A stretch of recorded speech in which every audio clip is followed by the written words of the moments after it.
Sorry lecture number 16 में तव्हांजी ख़ुशामदीद आहे। इन में असां लास्ट कैलेंडर ठाहींदासीं। कुझु इहो बि असांजो ईअं त सम्झो टाइम कुझु ज़्यादा वठंदो, पर टाइम कढी करे तव्हां वीडियो खे ॾिसंदो तव्हांजो कैलेंडर ठही वेंदो। इन कैलेंडर खे ओपन था कयूं ऐं इन कैलेंडर जा साॻे तरीक़े सां असां ॻणियूं था कॉलम 1, 2 ऐं 3।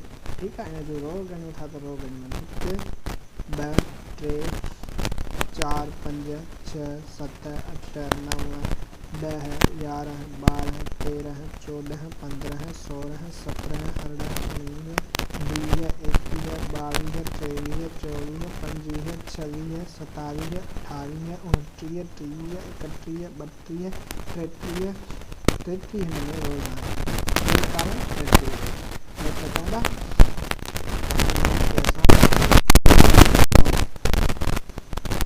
इन में कॉलम घणा हुया तव्हां पाण ॾिसी सघो पिया। इन में हा 3 कॉलम 3 कॉलम कंदासीं ओके कंदासीं 3 कॉलम। ठीकु आहे। उन खां पोइ असां चऊं था इनखे कयूं था हिते शुरू ऐं हिनखे असां सिलेक्ट था कयूं।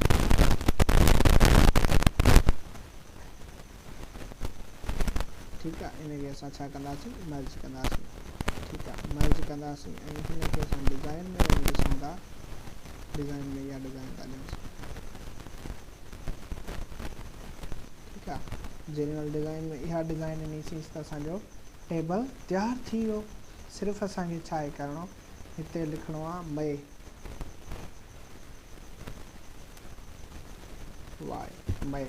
मई लिखियोसीं। उन खां पोइ इन मई जी डिज़ाइन ॾिसूं था त घणी आहे। इन मई जी ॾिसूं था डिज़ाइन इन जी ॾिसूं घणी आहे। असां हिते आयासीं ऐं हिनखे ॾिसूं था 36 कैलेबरी बॉडी बोल्ड। पोइ इन मई खे बि असां ईअं कंदासीं 36 कैलेबरी बॉडी ऐं बोल्ड कंदासीं। हिनखे असां सिलेक्ट था कयूं। हिनजी असां सिलेक्ट करे 36 कंदासीं कैलेबरी बॉडी ऐं बोल्ड कंदासीं।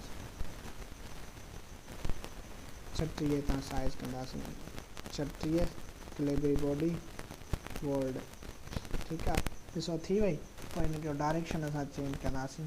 डायरेक्शन जो कीअं बिल्कुलु ईअं। ठीकु आहे। पोइ इन जो डायरेक्शन चेंज करण खां पोइ हिते अचूं था ऐं हिनजी ॾिसूं था साइज़ घणी आहे।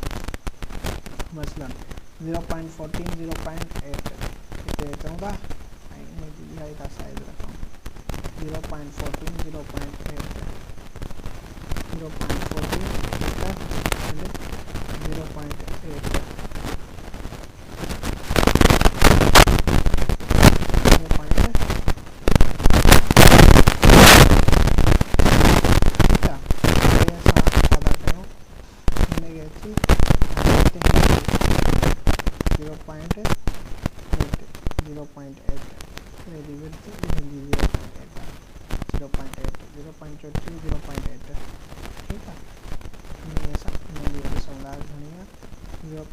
आहे पर 0.8 कान्हे। तव्हां मथां वञी ऐं हिनखे सिलेक्ट कंदासीं।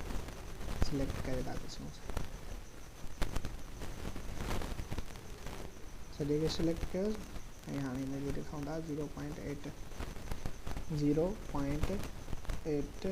एंटर। ठीकु आहे। इनजी बि असां साॻी रखंदासीं 0.8। ठीकु आहे। असांजो ठही वियो टेबल। इन त बिल्कुलु टाइम कोन वधी न त मूंखे लॻे पियो त इहो टेबल कुझु टाइम वठंदो असांजा, पर इन टेबल टाइम न वरितो आहे।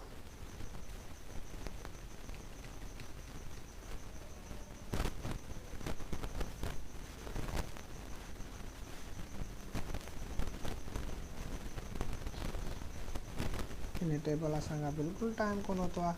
हिनखे असां इज़ी था वठूं 0.8 था कयूंसि 0.8 ओके। ठीकु आहे। असांजो टेबल ॾिसो ईअं ई ठही वियो जीअं असां इहो टेबल आहे ऐं इहो टेबल। ठीकु आहे। हिकु जहिड़ो थी वियो। असांखे छा आहे करिणो, इन में असांखे मंडे ट्यूसडे वेनसडे इहो सभु कुझु लिखिणो आहे। त इहो तव्हां पाण बि लिखी सघो था, छो जो इन जी जेकी सेटिंग आहे उहा तव्हांखे मां हिननि 3 टेबलनि में सेखारे चुको आहियां। हीउ टेबल तव्हां पाण ई ठाहींदो ऐं पाण ई डिज़ाइन कंदो। बाक़ी जेको हिन में ॾुखियो कुझु हुयो उहो तव्हांखे मां ॿुधाए छॾियो आहे।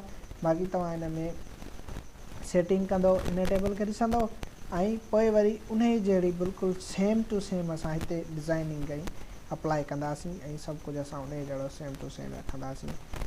त उमेद थो कयां त इहो टेबल तव्हांखे ठाहिणु सम्झ में अची वियो हूंदो। इन लाइ चैनल खे सब्सक्राइब कंदा ऐं बेल जे आइकन खे दॿाइण न विसारींदा त जीअं असांजा इंफॉर्मेटिव वीडियोस तव्हांखे मिली सघनि फ्यूचर में।